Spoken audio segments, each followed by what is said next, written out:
Well, hello, Nadja. Thank you for joining me today. Like I've explained, Housing Heroes as a real estate agency, we have a program called the Helping Heroes program, where every time we sell a property, we donate $250 to a charity, and we let the seller choose a charity.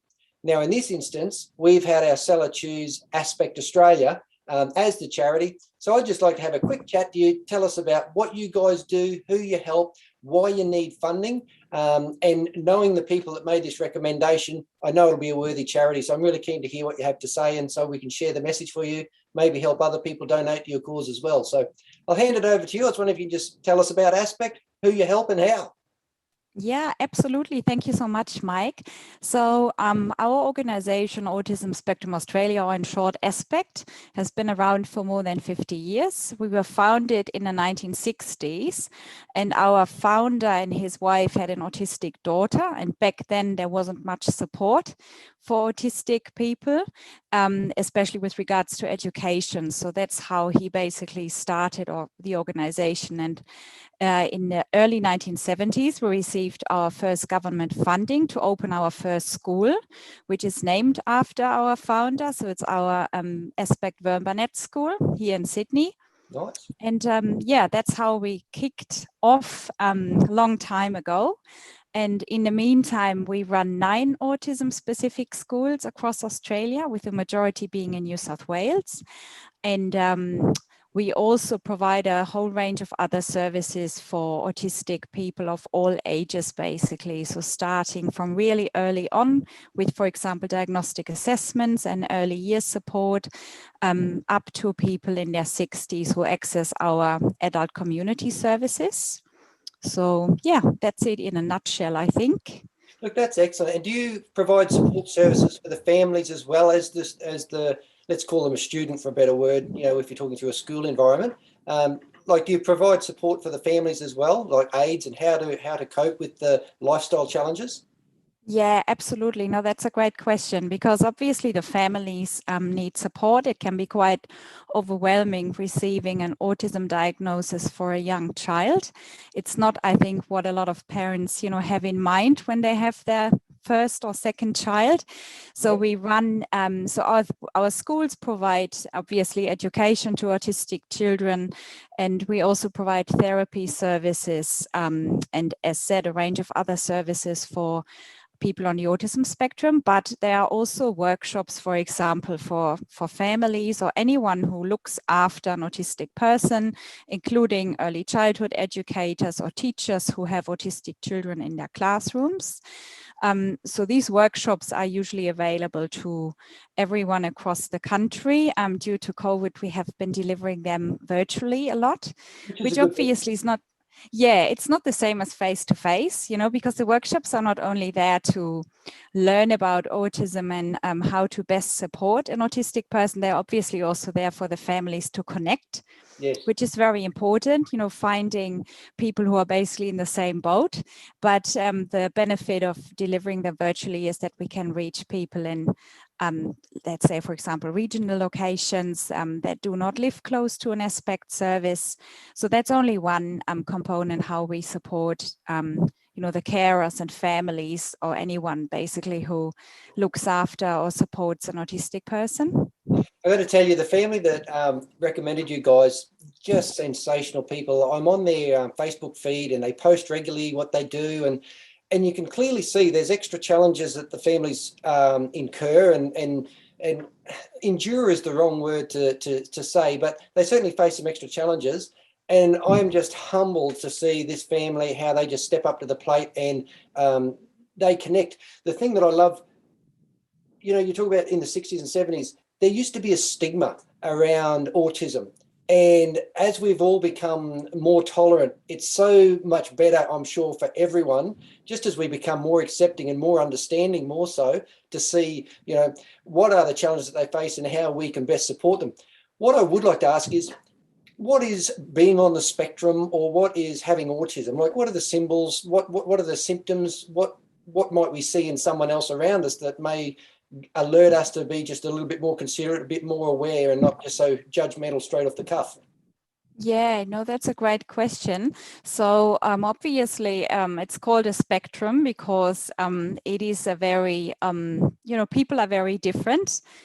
People who are autistic, but there are some common, I would say, traits that people experience. For example, the sensory needs. So you may have heard that people on the autism spectrum are often very sensitive to, for example, noises, to smells, bright lights. Busy environments can be very overwhelming for them. So that's only one thing, and they may pick up, for example, sounds that you and me may not even hear, or we may hear it, but it wouldn't bother us. So that's something that, autistic people commonly experience. Communication and social interaction usually doesn't come naturally.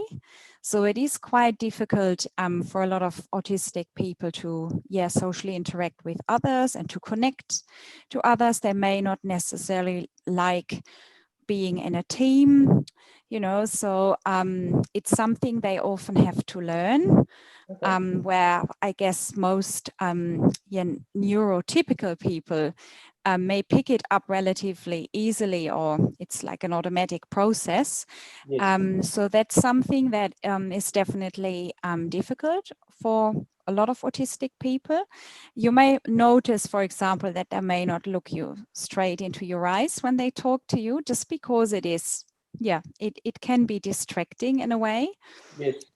So I would say these are the two most obvious things, maybe, if you want to call it like that. So yeah. I love what you have on your website. It's a different brilliant. And I'm assuming that highlights the fact that they also actually have some areas of their life that they're actually quite advanced in. So as an example, we have a family member who has autism, a computer genius, absolutely can pull a computer apart and put it back together, but struggles with conversation, to hold a conversation over a cup of coffee. Is that common, or is that something maybe unique with them, or? Yeah, so there are definitely people on the autism spectrum with exceptional abilities, but having said that, it's rather a small percentage. And I think sometimes through media and television series, it comes across as if everyone who's autistic is a genius. But one of our school principals used to say it in a way. She said, whilst there are for sure people out there with exceptional abilities, it is more common that they may have a particular interest in, for example, planes, computers, trains, dinosaurs.